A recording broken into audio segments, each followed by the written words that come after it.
Hey, so today we're going to be going over the terminology that's important in the asepsis chapter. I'm going to be going ahead and using the asepsis PowerPoint made by Dr. Hightower for this video.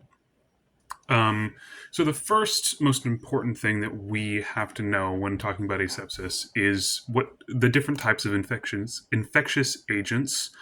We have bacteria, which are the most significant type of infectious agents in asepsis, and they're the most prevalent in hospital areas. Then we have viruses, which are the smallest of all the microorganisms. Then we have fungi, which are plant like organisms that are present in air, soil, and water. And then we have parasites, which are organisms that live on other living organisms. And then we have different classifications of bacteria. There are a lot of different classifications.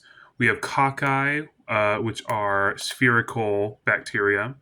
We have bacilli, which are rod shaped bacteria. And we have spirochetes, I believe that's how you pronounce it, which are corkscrew shaped bacteria.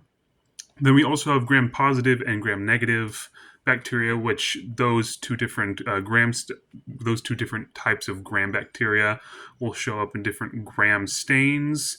And then we have aerobic and anaerobic bacteria, which aerobic and anaerobic bacteria have a need for oxygen. And then we have what is next?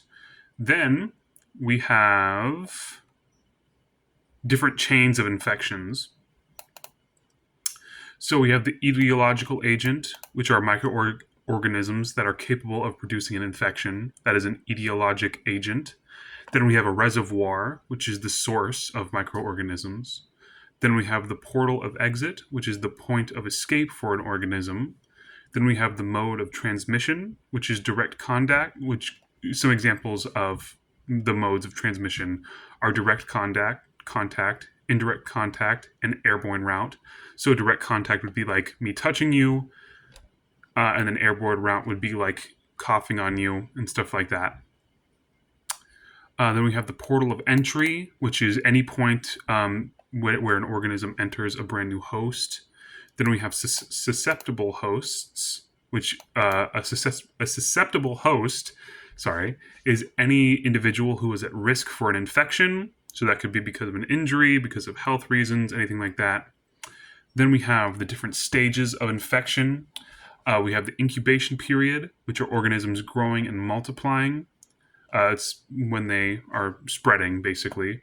Then we have the prodromal stage, which is when the person is the most infectious. So they have the highest probability of spreading diseases during the prodromal stage. Then we have the full stage of the illness, which is when the individual presents specific signs and symptoms of specific diseases. And then we have the convalescent period, which is when an individual is recovering from an infection. And then we have specific and non-specific body defenses against infections. Specific body defenses against infections protect against identifiable bacteria, viruses, fungi, and other infectious agents.